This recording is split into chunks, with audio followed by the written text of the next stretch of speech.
यहाँ पॉकेट भारी होता। हमको आज मुखिया के मुखिया सुनत नहीं खा सुनते तो हैं हम जबरदस्ती। गांव के मुखिया सब वोटर देख सकता नहीं कि का स्थिति बैठ के कि तिरपाल टांग के सबसे नहीं बोला कि नहीं आपको मिला नहीं 100 मिनट तो पलानी बना ले रहा थी। देखिए तिरपाल टांग के लोग क्या करें हम करे क्या का कोई के मारपीट के और एगो हई घर देखी कि हई तिरपाल और पाल टांग के चाचा जैसे तैसे सुतल बनिए घर में। अभी तक ले प्रधानमंत्री आवास कहे ना मिलल सबसे बड़ा सवाल भाई। देखी कि हई टाटी पलानी ये मोहम्मदपुर पंचायत के विकास बा। मोहम्मदपुर पंचायत के वार्ड नंबर 7 में का भइल चाचा प्रधानमंत्री आवास ना मिलल ना इंदिरा आवास ना मिलल हो क्या है अभी ले कहे ना मिलल चाचा मुखिया के चलते नहीं बोला कि नहीं आपको मिला नहीं 100 मिनट तो पलानी बना ले रहा थी। देखिए तिरपाल टांग के लोग क्या करें हम करे क्या का कोई के मारपीट करी तो कोई तो मारपीट करी पानी में भीजे बीमार पड़ जाए।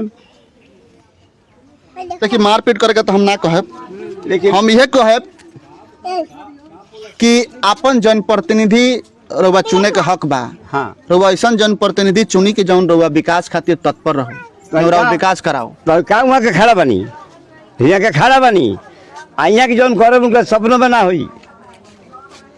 हो बेचारा पलानी में भीजत भीजत मर कर लिए 4 को बचा के तो अपना पाल से कीन के तो अपना 500 रुपया खर्चा के का नाम भा सिकू सिंह कहले बड़े। हाँ अपना लगे से पैसा खर्चा अपना पैसा से जाना लेबर सब खाना तक नहीं मिलू अपने पाल से किए बड़े सिकू सिंह। हाँ तू काम करता रहे। हाँ तू तो जीतल नहीं कुछ नहीं ना कुछ ना तो हम मुखिया क्या करता रहे मुखिया क्या करता रहे मुखिया पॉकेट भारी होता।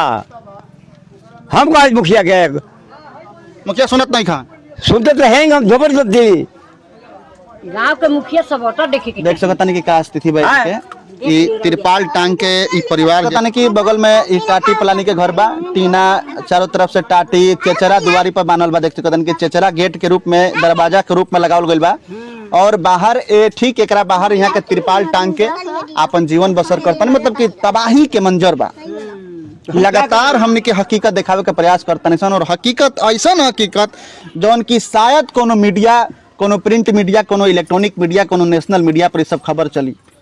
हमने के सिर्फ ऑफिस में बैठ के खबर नहीं से चलाओ हमने के धरातल पर पहुंच के गली में खुची में खेत में वो जगह पर पहुंचे के भोजपुरिया झकोरा के टीम प्रयास करता जहां पर शायद कोनो मीडिया वाला पहुंचे।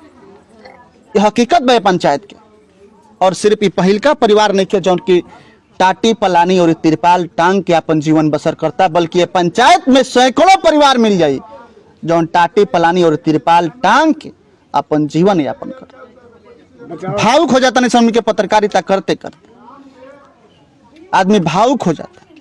जनता के दर्द देख के जनप्रतिनिधि लोग के थोड़ा सा भी सोच नहीं के चाहत नहीं के कि हाँ हमनी के जनप्रतिनिधि बनल बानी सन तो हमनी के विकास करे के चाहे। अरे 5% अगर विकास होइत न तो है तिरपाल ना लौकी मतलब कि 5% भी जनप्रतिनिधि लोग चाहत नहीं के कि जनता के विकास हो। बस मकसद एके गो बा जीते के।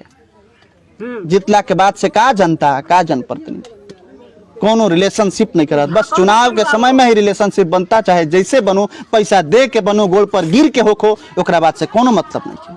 ये हकीकत बा खत्म करता नहीं हम मोहम्मदपुर पंचायत में बानी वार्ड नंबर 7 हो। हकीकत रोआ खड़ा कर दी मोहम्मदपुर पंचायत के तमाम अलग अलग वार्ड में। समय नहीं है कि अलग अलग वार्ड के हर घर तक पहुँच के हम दिखाएं लेकिन मंजर जौन बा काफी तबाही के मंजर बा ये पंचायत के। हर जगह पर घूम के प्रयास करते नहीं कवरेज करे के हकीकत दिखावे के। आज आज़ादी के 75 साल हो गए देश के। शायद हमनी के उम्मीद ना कैले रहनी सन की तिरपाल टांग के भी केहू अपन जीवन बसर करी।